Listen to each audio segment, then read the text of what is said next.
Hello, welcome to season 7 of the Sports Philanthropy Podcast. I am your host, Roy Kessel, and today we have a very special guest. We are excited to have with us David Hirsch. David is the CEO and founder of OmegaJam. David, welcome to the show. Thanks for having me. We're glad that you can join us, and we're very excited to learn more about this contest platform that you've developed to help nonprofits raise funds for their mission critical purposes. And we're going to dive into that in more detail. But to start out, I want to back you up to David as a young boy and understand where you developed your passion for sports. What's your first sports memory? God, I think we'd have to go all the way back.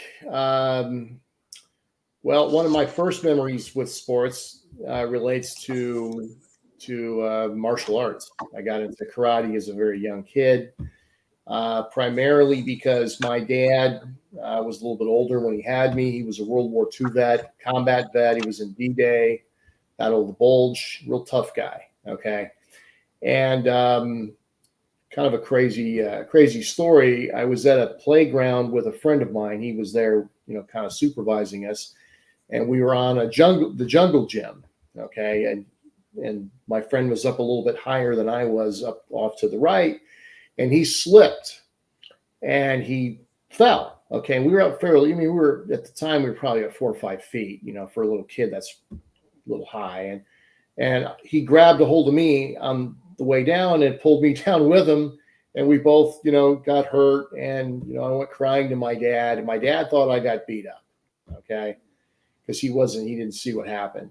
And so literally that evening he took me over to the martial arts dojo and put me in karate. So I think I was 5 years old at the time. So that was my first experience with sports, with we call more individual sports.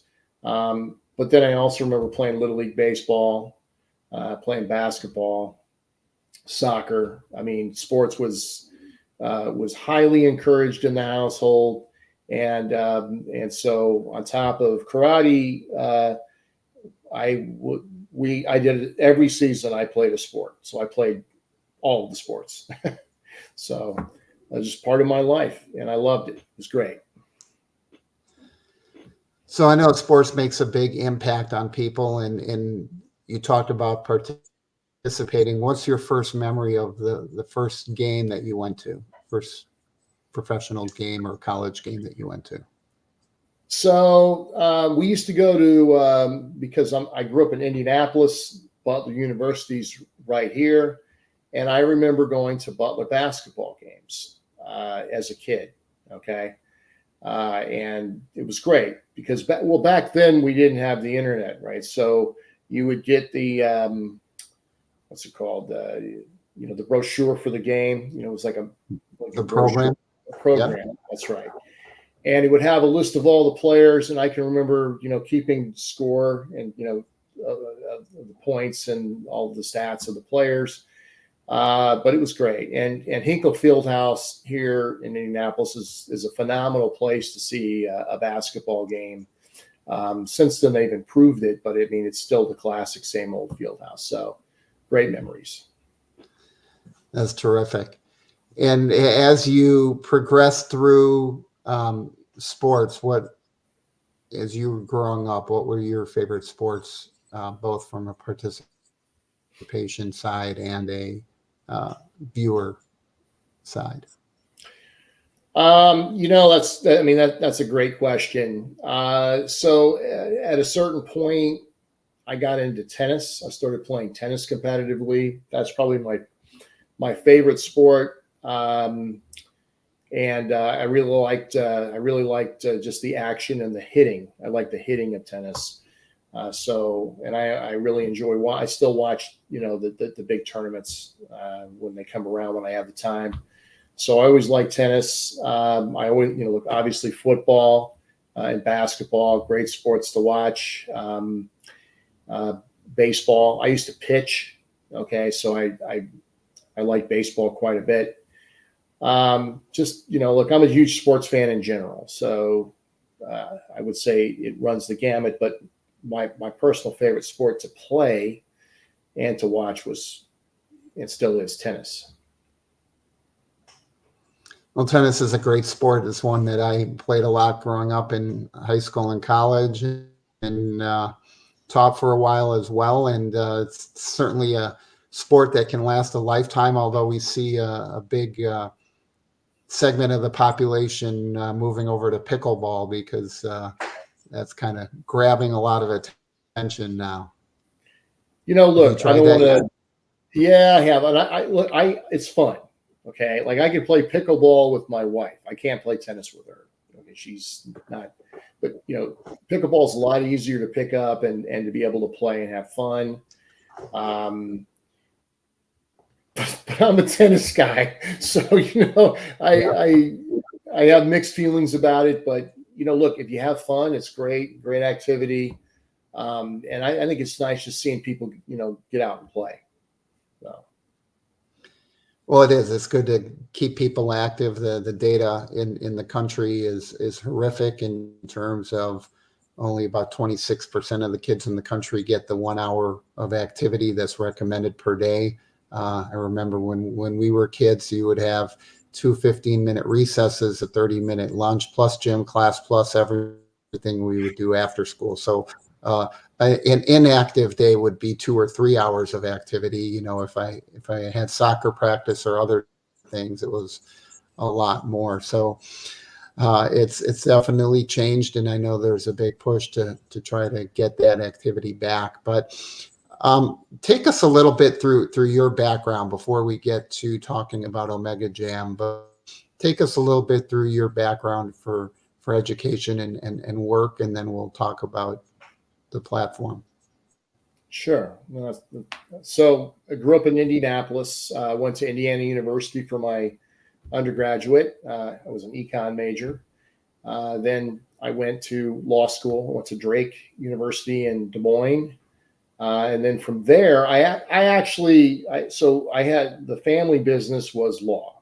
So my dad had a legal practice. My brother took it over after my father passed, and I was sort of expected to become a lawyer. But I found that it wasn't really something that I particularly liked to do. Okay. And so my proclivities were more towards business. And so at the same time, I actually applied to law school. I applied to graduate business school. And one of the schools I got into that really kind of, I don't want to say they kind of were enthusiastic about me was Carnegie Mellon. So I ended up deferring my, they were great about it. They allowed me to defer while I went to law school. And then once I was done with law school, I spent about a year. I took the bar in Indiana, and I took the bar down in Florida. Worked with my brother for a little bit. Okay, did some other stuff, but then I went back to and got my graduate business degree. So Carnegie Mellon's a little bit different. It is not a traditional MBA program, or it wasn't at the time. It was a quantitative MBA. So I actually got a Master's of Science in Industrial Administration. And then from there, I went out to San Francisco. I went in with an alumni of the school. It was a seed stage venture fund. And then in some weird capacity, it morphed into an actual startup, which at the time was not something I wanted to do. And so I migrated from there. And then I spent some time at Deloitte. I was a manager I went from the birth stage to the death and rebirth stage of corporations. So I went from venture capital all the way over to corporate restructuring. And then from there, I left that position and I started my own boutique legal and investment banking practice. Particularly, what I did was I was advising distressed publicly traded technology companies. So it was right in the middle of everything that I'd learned and done. And that went exceptionally well. I did that for about 6 or 7 years. And then I got pulled over to the operational side by one of my clients. It was a biotech company out of Florida, spawned out of the University of Florida, called Origenics. And so I ended up going over there, I joined the senior management team, and then I eventually, and that's a longer story, but I eventually became the CEO. It's a publicly traded biotech company. It was a turnaround. I took it from actually technical insolvency to market cap of 100 million. But I wasn't really happy with my deal there, and I left Origenics and then started. I moved into what I call the sports-based gaming and contest business, and then from there I developed a series of patented game or contest formats, and we built some platforms, and so that with that group we've launched OmegaJam, which is the world's first B2B2C sports-based contest platform that essentially enables charities, celebrities and influencers, brands and retailers to leverage the power of sports to engage their audience. On the charity side, it allows them to engage their donor base and raise funds in a really fun and engaging way that no one's ever done before. So we're very excited about it. Well, and you've obviously got a really strong background from everything you talk about from the venture side and the capital side, understanding everything that needs to go into putting a company together. I know you've invested a lot of dollars, a lot of hard work with yourself and your team, and so it's exciting that OmegaJam is now live and available. And I know we've been working on identifying organizations that are interested in utilizing this platform to raise those funds for their work. So tell us a little bit about where you got this idea from, right? It's always interesting to me to understand how people came up with this kind of concept and where it originated from. That's actually it's really a crazy story. I don't know that Roy, I don't know if you and I have ever talked about this, but when I left Origenics, I wanted to do something that had I don't know if philanthropic is the correct word, but I wanted to do something that had a positive social impact. And one of the things that I had seen and realized was that in the United States in particular, we have a dearth of financial literacy. And I came up with some ideas to relate sports concepts to financial management. That's both personal financial management and also investing in portfolio management. And so that's how this whole thing started. And I built with my main partner, Bassett, we built a very sophisticated personal finance and portfolio management tool. I mean, extremely sophisticated. And on the personal side, what it did was it took your personal situation and translated it into the score of a football game. And it would tell you whether you're ahead or behind, what quarter you're in, and give you an assessment of whether you were going to be able to achieve retirement. But it put it in by using sports as a methodology, it made it very understandable to the average person. And then the other piece of this was the portfolio selection and management tool, and we used fantasy sports game mechanics for that. Okay, and part of that was a game that we created called Portfolio Football. So the idea was that you would basically build a portfolio like you would build a football team. All right. So are you on offense? Are you in defense? What formation are you going to use? How risky are you going to get? And it was quite involved.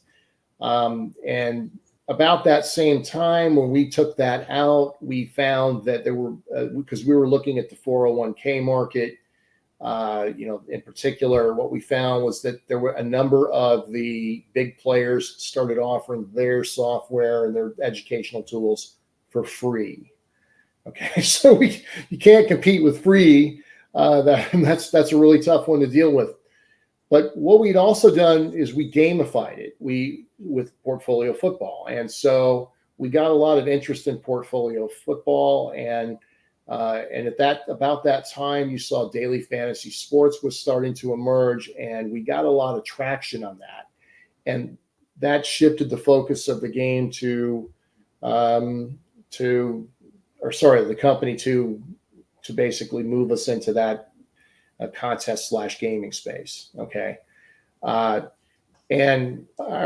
fate would have it, about that time, and we're going back, if you remember, Quicken Loans ran a big contest. It was the Pick a Perfect Bracket contest where you could win $1 billion if you picked a perfect bracket, which is quite frankly no risk to that, since nobody out of the first two rounds.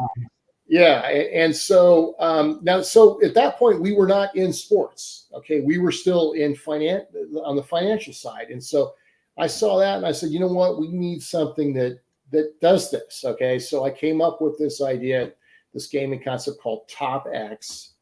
Okay. At the time, it was pick the top 5 performing stocks of the S&P 100. Again, if you get them in a perfect, now the odds are really long, just like they are for hitting a perfect bracket. And so what was interesting is, so I'm like, okay, we've got to get this insured. And I reached out through phone work. I got a hold of the guy that actually insured the Pick a Perfect Bracket Challenge. And he started laughing because I told him the concept, because it's a great concept, but he started laughing. He said, listen, we don't do this. He said, the reason that we insured this was because Warren Buffett called me personally and told me I had to. It was a Berkshire company. And so he steered me over to Lloyd's of London, and, we kind of went that direction with the stock market game. But at the time, everybody was focused on sports. And so we said, well, could we take this concept into sports? And, when we looked at it, we said, yeah. And so that's how the whole concept of Top X, which is the flagship contest format for OmegaJam, came into being. It was because we were looking for a way to kind of have an easy to play format that could theoretically enable us to offer a massive contingent prize. And so with Top X, we can do that. For example, with NFL football, we can do top 8. So it'd be top 8 quarterback. We could offer a fully insured multi-million-dollar prize on that. Also wide receiver and running back. So odds are long. I think, when we did the math for Lloyd's a while back, it was about 1 in 80 million that you would predict the top 8 performing quarterbacks for 1 week of NFL football. Wide receiver and running back were 1 in 200 million, because there's more of them. That's why the odds are longer. Sure. So that's what cycled us into this, onto the sports-based side of this.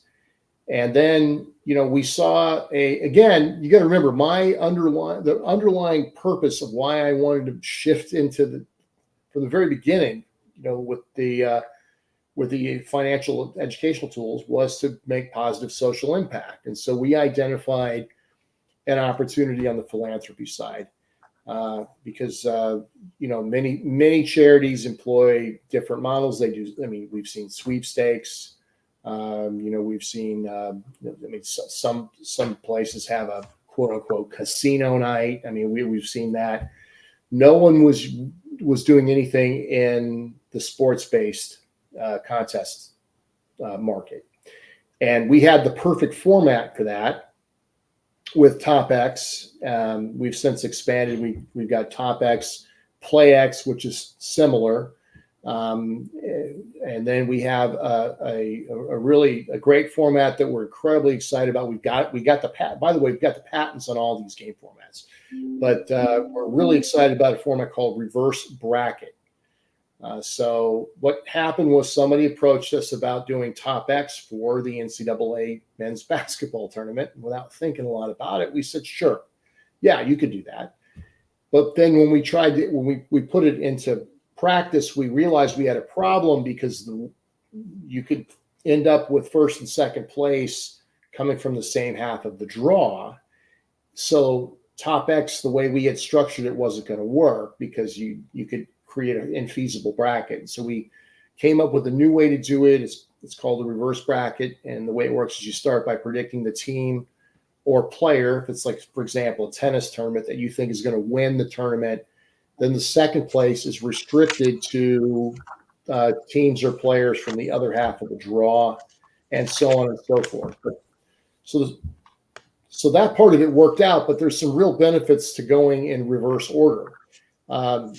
First of all, you could pick an entire NCAA bracket in about half the time, okay? Because to pick a full bracket requires 63 decisions. Going in reverse, the way we do it, it comes down to 32. But we can also combine it with top X and do, let's say, a top 8 reverse bracket. So now you're predicting the top 8 finishing teams for the tournament. That's 8 decisions. It's the equivalent of predicting the winner of 31 games. But look, we've gone from 63 decisions to 8, no brainer. So, Well, sorry again. You've got a lot there, a lot of opportunities, a lot of different contest formats. I think one of the strengths of OmegaJam and the charitable contest is that you can be creative, right? Can continue to innovate and develop new contest formats to allow these organizations to select the opportunity that's the best fit for their organization or their interests, right? No matter what the sport is, Right. there's a way to develop a game. And so, we're excited, Sports Philanthropy Network, to be able to work with you and partner on this project and help all of these organizations really leverage this OmegaJam platform to do something that's different than what's out there, right? I think one of the challenges in fundraising is that there's always a plethora of auctions and silent auctions and raffles and things like that kind of, I'm not saying people won't participate in, but they sort of hit their saturation point and people look for something new and something different that's got a little bit more excitement. So I want to congratulate you on developing that. I'm excited to see how this continues to build and grow and work again, not only with the charities, but I want you to talk about one of the formats we haven't discussed yet in terms of Beat the Celebrity. Okay, so we were looking. Look, the part of the creative process is to come up with ways to engage, right? And what we found on the sports side, in particular, that there are many celebrities that are associated with sports. It's not just former professional athletes; it's also music celebrities, actors and actresses. Influencers. Okay, everybody loves sports, and sports is an integral part of American society. Okay, we really love sports in the United States, and so we thought about how can we come up with a way to leverage the power of celebrity, and that's Beat. So we came up with this it's a derivative format of our 3 primary formats called Beat the Celebrity. So, for example, we could have a top X Beat the Celebrity contest. And so the way it works is that we have a designated celebrity that will go in and put their picks in. Okay. And then everybody that's playing plays head to head, but collectively against the celebrity. And if you beat the celebrity, you can win a Beat the Celebrity prize. Okay, so the benefit of this is you get direct engagement on some level with the celebrity. Okay, it's when you go in, you're playing, it's their face and your face, and your score and their score, but you're also playing everybody else. Okay, so it adds another layer to the contest, right? And then on top of that, the celebrity is now involved and can promote the contest as well. So we expand the reach of the contest, and we also expand the number of people that are going to be interested in coming in and playing, because they may not know about the charity, the target charity of the contest, or be familiar with the cause at all. But because the celebrity is playing, it'll pull them in, and while we've got them in there, we can educate them, right? We can teach them more about the cause that they're supporting. So win-win across the board. Yeah, and I think it's exciting because I know that so many charities have spokespeople or athletes or other celebrities that are interested in supporting their cause. This is a great way for them to do it, great way to create exposure and generate some of the fundraising opportunities. So I know we've only got a few minutes left in the show here, so I want to sort of throw the conversation back to you and put you on the spot a little bit, and we'll put the question up for our audience and ask you, if you could be commissioner of any sport, tell us what sport you would choose. I mean, it would have to be tennis. I mean, obviously you've got ATP Tour and WTA. But when I was a kid, I dreamed of playing in the majors, right? And so to be part of that experience, and to just to interact with the athletes that are playing at that level, to me would be, kind of a dream experience. So, and also you get to go around the world in great locations and meet a lot of very cool people. So, for me, it would have to be tennis. So as you look at tennis and think through what's going on in the world of tennis right now, both on the men's side and the women's side, one thing I have always given credit to tennis is that in the majors, right, it brings together the men's and the women's game, and the purses and the TV exposure were one of the first sports, giving credit to Billie Jean King in many ways, and one of the first sports that was able to attract reasonably equivalent purses and eyeballs and things like that. So you're now in charge. You're kicking everybody else out of their office and you're taking control. So what do you want to see as the first change that you would implement? Well, what one of the concerns I have, at least when I look at professional tennis from an international point of view, is that we need to develop more players in the United States. We've kind of fallen behind. I mean, when I was growing up, many of the top players were U.S. players, and that's just not the case anymore. We've kind of fallen behind. So I would like to see tennis promoted more to our kids. I'd like to get more kids playing tennis, get them more enthused about the sport in general. I mean, there's so much that I got out of playing tennis. Much of it is mental. Okay, it's not just physical; it's mental. And when you start playing at a higher level, it's the mental fortitude that you build and develop, and the habits. And anyway, it was a great experience for me, and I'd love to encourage more of our youth to get involved in tennis.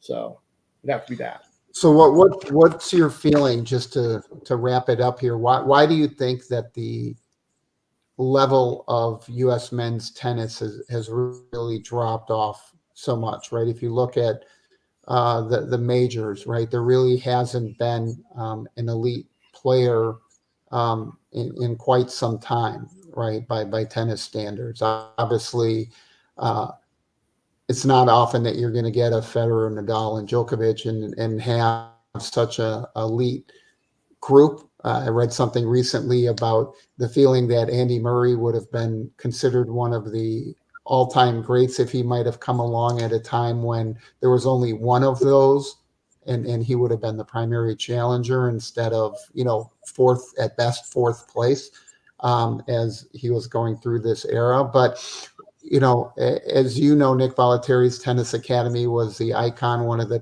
premier places to develop tennis talent. And so why have we seen such a drop off? Well, that opens up a much more complicated question. I mean, uh, first of all, it's not cheap. Okay, tennis, developing a child to play. First, you have to start early. Number one, and number two, it can be cost prohibitive for a lot of people, right? And so, I think maybe there's a way to develop programs that encourage kids to play at a very young age and then fosters them all the way through it. Um, I'm not sure. If you look at the economics in the United States, the middle class has been under pressure. Uh, Not as many families can afford to pay for the lessons. Okay. Uh, Also, I think it's sort of a circular deal, because when I was a kid, I mean, I love McEnroe. I mean, John McEnroe was my guy, right? And then, and so there was somebody to look up to and kind of emulate. Unfortunately, I emulated some of his bad behavior on the court as well. But when you don't have a top tier player that kids can identify with, then they tend to focus on other stuff, right? I mean, you're competing for the attention of these kids, and now look, we had video games, but they weren't great. Now kids are playing video games. They're online all the time. They're all focused. They're all hunched over, focused on their phones. And so there's a natural headwind that you're facing just because of the way the world has shifted. And then you add the economic piece of it. And I mean, I suspect that's a big part of it. Okay. But It is. It's yeah, been a challenge, and hopefully we'll see some of that turning around. It always goes in ebbs and flows, but it seems like, really, since the McEnroe era, you've really had two blips with Agassi and Roddick, and other than that, you haven't really had anybody reaching that sort of elite leveled for any consistent period of time. But David, we want to thank you for joining us today. We really appreciate you taking the time, and for all of our viewers and listeners, thank you for participating in this Sports Philanthropy Podcast. This is your host, Roy Kessel, signing off, reminding you to live generously. Thank you.